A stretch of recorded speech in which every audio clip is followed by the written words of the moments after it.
ये कलयुग है जहां खुश रहना गुनाह माना जाता है, क्योंकि लोग तुम्हारी हंसी से ज्यादा तुम्हारे आंसू देखना पसंद करते हैं। जिंदगी में ऐसे लोग भी मिलते हैं जो वादे तो बड़े करते हैं, लेकिन वक्त आने पर साथ छोड़ जाते हैं। कुछ लोग जब मिलते हैं तो ऐसा लगता है जैसे वही हमारे अपने हैं। बड़े प्यार से गले लगते हैं, हमें अपनापन देते हैं, उनके शब्दों में मिठास होती है और उनकी मुस्कान पर हमें यकीन हो जाता है। लेकिन अफसोस, समय के साथ वही लोग असली चेहरे दिखा देते हैं जो कभी सीने से लगकर हमें सुकून देते थे, वही पीठ पीछे वार कर जाते हैं। सच तो यह है कि हर गले मिलने वाला अपना नहीं होता। कुछ लोग सिर्फ वक्त गुजारने आते हैं और आखिर में दगा देकर चले जाते हैं। दोस्तों, कहा जाता है कि असली समझदारी उस इंसान में होती है जो बोलने से पहले सुनना जानता है। मौन रहना सिर्फ एक आदत नहीं, बल्कि एक गहरी कला है। ये बाहर से आसान लगता है, लेकिन सच मानिए, हर कोई इसे नहीं निभा पाता।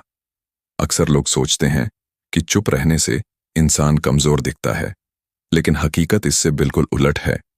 सही समय पर मौन रहना न सिर्फ आपकी इज्जत और व्यक्तित्व को मजबूत बनाता है, बल्कि कई बार आपके जीवन में ऐसे फायदे भी देता है जो लगातार बोलकर कभी हासिल नहीं किए जा सकते। खासकर उनके लिए यह जानना बेहद जरूरी है जो हर बात पर जवाब देने या हर जगह बोलने की आदत रखते हैं। चाणक्य नीति में इंसान के जीवन को सफल और सुखी बनाने के कई गहरे राज बताए गए हैं। आचार्य चाणक्य ने खास तौर पर ऐसी 10 जगहों का जिक्र किया है जहां इंसान को हमेशा खामोश रहना चाहिए।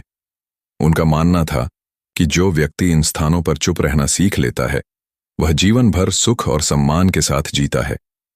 लेकिन अगर कोई वहां जरा सी भी लापरवाही करके बोलने या दखल देने लगे, तो आगे चलकर वही बातें उसके लिए भारी मुसीबत खड़ी कर सकती है।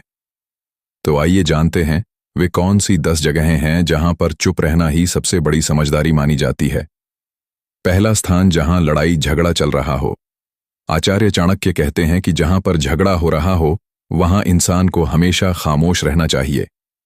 अगर उस झगड़े का आपसे कोई लेना देना नहीं है, तो बीच में बोलना या हस्तक्षेप करना बिल्कुल भी समझदारी नहीं है, क्योंकि गुस्से में लोग सही गलत की परवाह नहीं करते और बाद में सारा दोष उसी पर मढ़ देते हैं जिसने बीच बचाव करने की कोशिश की हो। ऐसे में हो सकता है कि झगड़ा खत्म होने के बाद सारी मुसीबत आपके ही सिर पर आ जाए। इसीलिए याद रखिए, जहां लड़ाई झगड़ा चल रहा हो, वहां मौन रहना ही सबसे सुरक्षित और बुद्धिमानी भरा कदम है। दूसरा स्थान, जहां लोग अपनी ही तारीफ कर रहे हों। आचार्य चाणक्य कहते हैं कि अगर किसी जगह लोग खुद की तारीफ करने में लगे हों, तो वहां खामोश रहना ही सबसे अच्छा है, क्योंकि जब लोग अपने अहंकार और घमंड में डूबे होते हैं, तो वे सामने वाले की कोई भी बात सुनना ही नहीं चाहते। अगर आप वहां बोलने की कोशिश करेंगे तो या तो आपकी अनदेखी होगी या फिर आपका मजाक उड़ाया जाएगा। इतना ही नहीं, ऐसे लोग आपको नीचा दिखाने का कोई मौका नहीं छोड़ते। इसलिए समझदारी इसी में है कि जब लोग अपनी तारीफ में खोए हों, तो आप शांत रहकर सिर्फ तमाशा देखते रहे। यही आपको बेवजह के अपमान से भी बचाएगा और आपकी इज्जत भी सुरक्षित रखेगा। तीसरा स्थान, जब कोई किसी और की बुराई कर रहा हो। आचार्य चाणक्य कहते हैं कि जब आपके सामने कोई इंसान किसी तीसरे व्यक्ति की बुराई कर रहा हो, तो उस वक्त आपको चुप रहकर बस सुनना चाहिए। अपनी राय जाहिर नहीं करनी चाहिए, क्योंकि जो व्यक्ति आज दूसरों की बुराई आपके सामने कर रहा है, वह कल किसी और के सामने आपकी बुराई भी कर सकता है। और अगर आप बीच में बोलेंगे, तो संभव है कि बाद में वही बातें आपके खिलाफ इस्तेमाल की जाए। इसलिए सबसे अच्छा यही है कि जहां लोग किसी की बुराई कर रहे हों, वहां ना तो हिस्सा लें और ना ही कोई टिप्पणी करें। मौन रहना ही वहां आपकी सबसे बड़ी ढाल है। जिंदगी हमें यही सिखाती है कि सबसे बड़ी उम्मीदें अक्सर वहीं तोड़ते हैं जिन पर हम सबसे ज्यादा भरोसा करते हैं। लेकिन फर्क यह है कि जो लोग गिरा जाते हैं, वही हमें उठने की ताकत भी दे जाते हैं। आप मेरे अपने हो, इसलिए मैं आपसे उम्मीद रखता हूं कि मुझे गिराओगे नहीं। वीडियो देख रहे हो तो वीडियो लाइक, चैनल को सब्सक्राइब जरूर करो, क्योंकि आपका एक क्लिक मेरे लिए सिर्फ सब्सक्राइब नहीं, बल्कि हौसले की एक नई रोशनी है। और याद रखना, भरोसा करो, लेकिन खुद के दम पर खड़े रहो, क्योंकि दुनिया का जहर कितना भी गहरा क्यों ना हो, अगर तुम्हारे इरादे साफ हैं, तो तुम्हारा हौसला हमेशा उससे 1000 गुना बड़ा रहेगा। चौथा स्थान, जब सामने वाला आपकी भावना को नहीं समझ रहा हो। आचार्य चाणक्य कहते हैं कि अगर आपको महसूस हो कि सामने वाला व्यक्ति ना तो आपकी भावनाओं की कद्र कर रहा है और ना ही आपकी बात को समझ पा रहा है, तो उस समय चुप रहना ही सबसे अच्छा है, क्योंकि ऐसे लोगों को ना आपके दुख से कोई फर्क पड़ता है और ना ही आपकी भावनाओं से। अगर आप ऐसे व्यक्ति को अपना राज या दर्द बताएंगे तो बाद में आपको पछताना ही पड़ेगा। हमारी हिंदी कहावत भी कहती है, भैंस के आगे बीन बजाने से कोई फायदा नहीं। इसलिए बेहतर यही है कि अपनी ऊर्जा और समय बर्बाद ना करें और ऐसे मौकों पर शांत रहकर खुद को बचा लें, ताकि न तो आपकी एनर्जी वेस्ट हो और ना ही आपको बेवकूफ समझा जाए। पांचवा स्थान, जब आपके पास अधूरी जानकारी हो। आचार्य चाणक्य कहते हैं कि अधूरा ज्ञान सबसे खतरनाक होता है।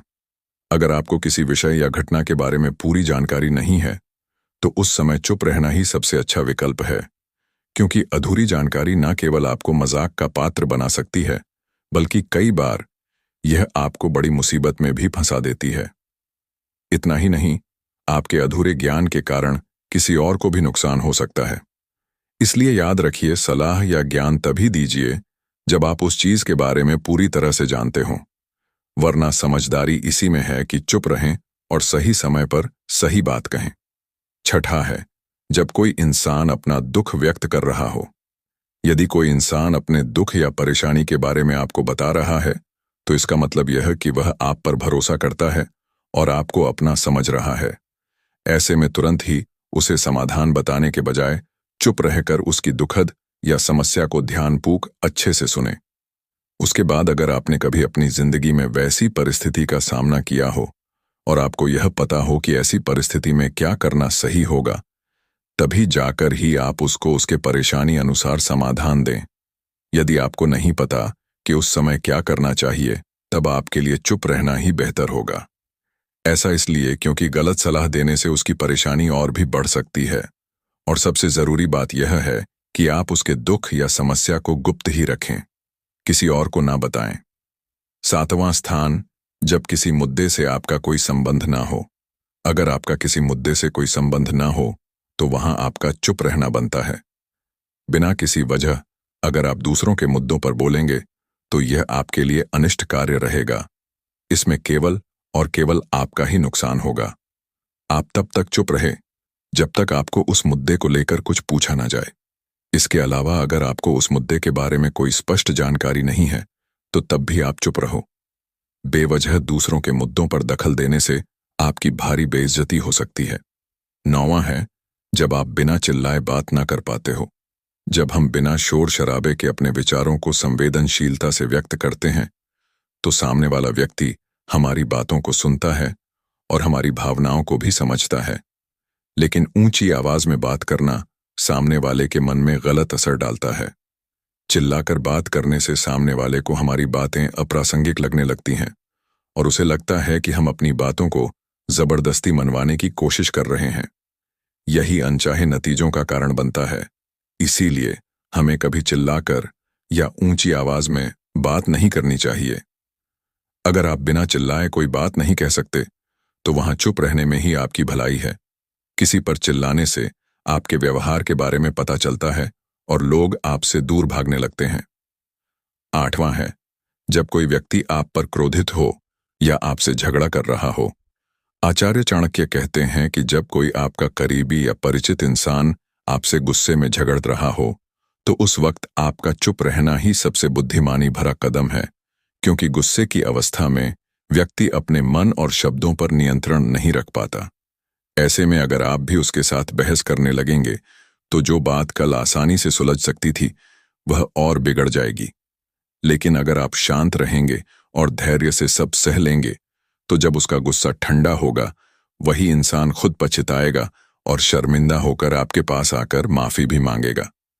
याद रखिए, गुस्सैल व्यक्ति से बहस करना आग में घी डालने जैसा है और आपको ही उसका खामियाजा भुगतना पड़ेगा, जो केवल नुकसान पहुंचाता है।